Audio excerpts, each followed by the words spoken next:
Hello student, আমি আগের দিন সূচক শুরু করেছিলাম এবং কিছু অঙ্ক করেছিলাম। আজকে দেখো 2 এর দাগে 3-এর থেকে হবে। 2 এর দাগে 3-এরটা কি আছে দেখো, থার্ড ব্র্যাকেট আছে, তারপর সেকেন্ড ব্র্যাকেট, তারপর ফার্স্ট ব্র্যাকেটের মধ্যে 2 টু দি পাওয়ার -1 হোল -1, তার আবার হোল -1, আবার থার্ড ব্র্যাকেটের বাইরে আবার -1। এখানে দেখো কি করব, প্রথমে আমি ফার্স্ট ব্র্যাকেটের কাজ করছি। তাহলে সেকেন্ড ব্র্যাকেট দিলাম, তারপর থার্ড ব্র্যাকেট দিলাম, সেকেন্ড ব্র্যাকেট দিলাম, এরপর ফার্স্ট ব্র্যাকেটের কাজ দেখো। এই যে -1 ইন্টু -1 হয়ে যাবে, তাই তো? তাহলে 2 টু দি পাওয়ার -1 ইন্টু -1, মাইনাসে মাইনাসে কী হবে গো, +1, 1-এ গুণ করলে 1 হয়ে গেল। আবার হোল কত আছে, -1 আছে, থার্ড ব্র্যাকেটের বাইরে -1। এখানে কি অ্যাপ্লাই করা হলো দেখো, এই সূত্রটা x to the power m whole to the power যদি n থাকে তাহলে কি হয়ে যায়, সেটা x to the power mn হয়ে যায়। এই সূত্রটা অ্যাপ্লাই করলাম। এরপর দেখো এখানে প্রত্যেকটা কিন্তু এই সূত্রটাই অ্যাপ্লাই হবে এই অঙ্কটার ক্ষেত্রে। এরপর সেকেন্ড ব্র্যাকেটের কাজ করছি। দেখো সেকেন্ড ব্র্যাকেটে কত আছে, 2 টু দি পাওয়ার +1 আছে, এটা -1, প্লাসে মাইনাসে কত হয়ে যাবে, প্লাসে মাইনাসে -1 হয়ে গেল। থার্ড ব্র্যাকেটের বাইরে আবার কত আছে দেখো, থার্ড ব্র্যাকেটের বাইরে আছে -1, তাহলে সমান কত হবে, সমান এখানে কত হচ্ছে দেখো, সমান মাইনাসে মাইনাসে কত হচ্ছে, +1 হয়ে যাচ্ছে। তাহলে 2 টু দি পাওয়ার +1 মানে কত, 2 হয়ে গেল। তাহলে এটার উত্তর এটাই। এরপর দেখো চারের দাগ, চারের দাগে কি বলেছে দেখো, চারের দাগে বলেছে √a টু দি পাওয়ার -2 আছে। এই রুটের মধ্যে কিন্তু এখানটায় 3 আছে, মানে অর্থাৎ রুটের মধ্যে 3টা থাকলে একটা বেরোবে, তাই তো? আমরা তো এটাই জানি। ইন্টু বি, আবার দেখো ইন্টু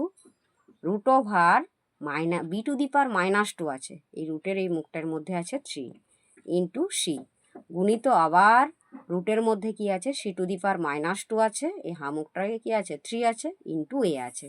তাহলে ফার্স্ট কাজ কি হবে বলো তো, ফার্স্ট কাজ হবে আমার এই রুটগুলোকে তোলা। তাহলে রুট তুলতে গেলে কি করতে হয় দেখো, আমি সাইডে দেখাচ্ছি। আচ্ছা দেখো, তোমরা এই রুটটার সাথে পরিচিত, তাই তো? এই রুটটার সাথে পরিচিত। এই রুটের মধ্যে দেখো, এই যে রুটের মধ্যে কি থাকে বলো, দুটো থাকলে আমরা একটা বের করি। তার মানে কি, দুটো থাকলে একটা বের করি মানে এর মধ্যে কিন্তু আলটিমেট দুটো থাকে, দুইটা উজ্জ থাকে। তাহলে এটাকে যদি পাওয়ার আকারে লেখো তাহলে সেটাকে লেখা যায় a টু দি পাওয়ার, এই যে এর পাওয়ার কত আছে, কিছু নেই মানে 1 ধরা হয়, 1 টু দি পাওয়ার 2 হবে। এটা লেখা হয়।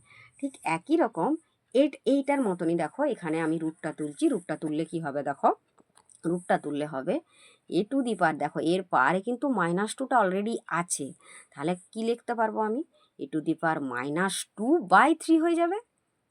ইন্টু দেখো এখানে b, গুণিত চিহ্ন দিয়ে b টু দি পাওয়ার কত হবে, তাহলে b টু দি পাওয়ার এখানে দেখো -2 আছে, তাহলে -2/3 হয়ে যাবে। ইন্টু সি যেমন আছে তেমন থাকলো, গুণিত চিহ্ন দিয়ে দেখো সি টু দি পাওয়ার কত হচ্ছে, এটা -2/3 থাকলো, ইন্টু এ, তাই তো?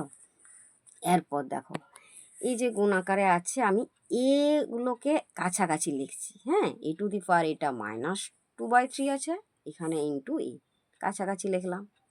এরপর বিগুলোকে কাছাকাছি লিখি। দেখো b to the power -2/3 into b, আবার c to the power -2/3 into c, লিখলাম কাছাকাছি। হ্যাঁ, তাহলে দেখো এরপর কি বলতো, আমরা কি জানি, x two the power m into x two the power n সমান x two the power m plus n। তাহলে এই সূত্রটা অ্যাপ্লাই করো। তাহলে a টু দি পাওয়ার কত আছে, এর পাওয়ারে কিছু নেই মানে তো 1 আছে, এখানেও b এর পাওয়ারে কিছু নেই মানে 1 আছে, c এর পাওয়ারেও কিছু নেই মানে 1 আছে। তাহলে এটা কি হয়ে যাবে দেখো, এর পাওয়ারগুলো যোগ হয়ে যাবে, ইন্টু আকারে আছে যেহেতু, -2/3 plus 1 into b to the power, তাহলে কত হবে, বি টু দি পাওয়ারও দেখো -2/3 plus 1 into c to the power -2/3 plus 1, সমান কত হবে, সমান এ টু দি পাওয়ার, এটা কত হচ্ছে, ভগ্নাংশের যোগ বিয়োগ করলে 3 লসাগু -2 প্লাস 3, তোমরা জানো সবাই ভগ্নাংশের যোগ বিয়োগ, বি টু দি পাওয়ার 3 হচ্ছে লসাগু -2 plus 3 into c to the power, এটাও 3 লসাগু হচ্ছে, দিয়ে কি হবে -2 প্লাস 3 হবে। তাহলে দেখো এরপর কি হচ্ছে, এটা সমান চিহ্ন দিচ্ছি, সমান চিহ্ন দিয়ে এ টু দি পাওয়ার কত বেরোলে গো, -2 প্লাস 3, এটা যোগ বিয়োগ করলে কত হবে, 1/3 হবে, ইন্টু বি টু দি পাওয়ার কত হবে, 1/3 ইন্টু সি টু দি পাওয়ার হবে 1/3। তাহলে এটাকে যদি একসাথে লেখো তাহলে কি লিখতে পারো, a to the power 1/3, b to the power 1/3, c to the power 1/3।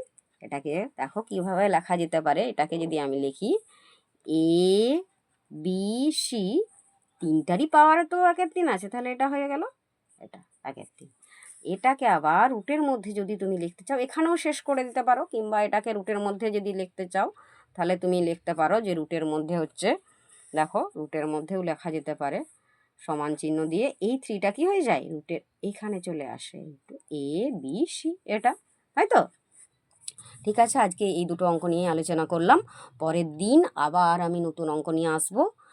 আর অবশ্যই তোমরা জানাবে আমাকে আমার এই ভিডিওগুলো কেমন লাগছে।